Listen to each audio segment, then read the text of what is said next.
Madam Speaker, we're here again because public safety matters.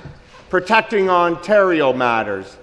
And it's something that the Premier and I and our government treat with the highest degree of priority, and we have done so since the earliest days Premier Ford came to office in June of 2018. In a few weeks, I will have contributed 4 years as the proud member from York Centre to this legislature. I will have contributed almost 4 years and a few more weeks as Solicitor General of this province. But I've not done it alone. I've done it with some incredible people in the Ministry of the Solicitor General who have helped me every day make sure that the priorities of our government, led by the Premier, are carried out ambitiously, with vigor, and I might add, with dispatch. I'm pleased that one of our deputy ministers is here in the chamber today, Deputy Mario Di Tommaso, a person who had an entire career as a police officer and came back for a second act, and we're delighted, and I can say it, there is no finer Deputy Solicitor General for Community Safety. We will never have a person, and I welcome him and thank him so kindly. Thank you. I also want to welcome our incredible Chief of Staff, Nicholas DeMarco, who basically grew up around politics as a young person at City Hall, and he finds himself here. And what Nicholas brings is also a set of eyes with clarity, and he's helped me every single day with an incredible team in the Minister's office. So thank you. Madam Speaker, we're here on Bill 119 as a reaffirmation that public safety will never take a back seat in the priorities of our government. And I can point to so many incredible things that we have done in the last 4 years. But perhaps I'll start with a story that I think is meaningful. This past Monday, I had the privilege of witnessing 85 new Toronto police officers receiving their badges, their commission. They took their oath of office. This class of 85 represents an incredible representation of diversity in our province, unlike anything I've ever seen.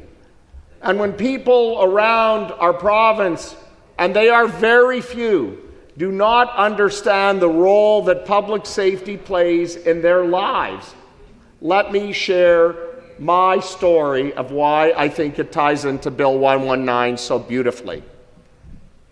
These 85 people, by the way, understand that our province is diverse. Our city is diverse. And I will, as minister, as an MPP, as a citizen of this province that loves my province, champion those men and women that put on the uniform every day, supported by incredible civilians, and with an objective of making sure that everything we should not worry about going about our lives, and I've said this before, of waking up our kids.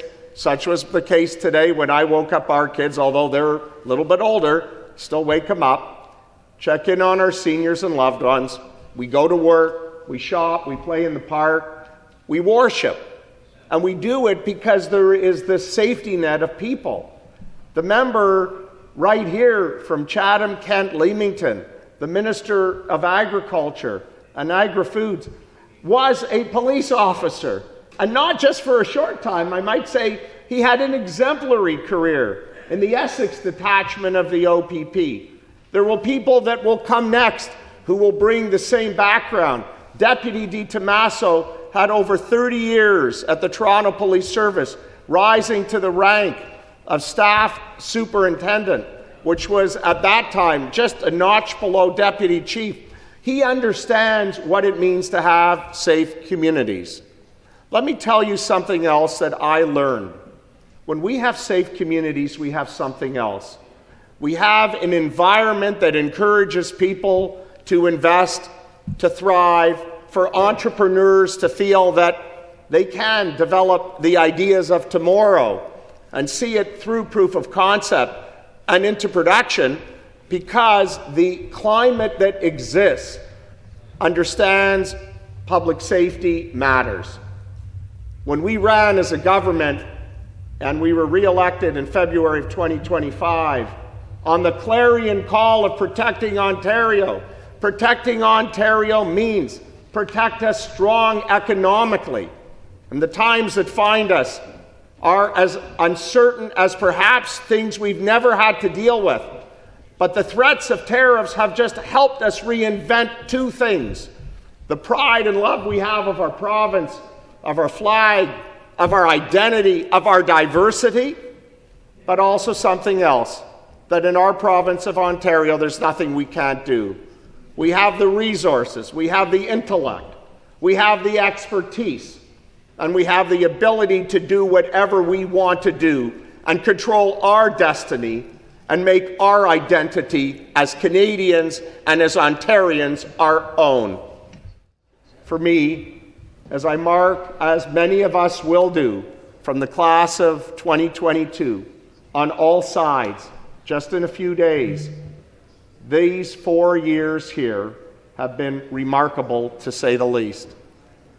I've listened, and in the end of the day, I realize the role that we have on all sides is not to say what people need to hear from us. It is to make sure that our commitment and that our love and our respect for the province and being elected here is transmitted in everything we do and everything we say. It has been a privilege beyond a lifetime, and I know my colleagues feel the same way. And I hope that we will continue, both as a government but as a parliament, to all say that there's nothing more important, sincere, or valued than protecting our province and its future. Thank you. Merci beaucoup. And miigwech.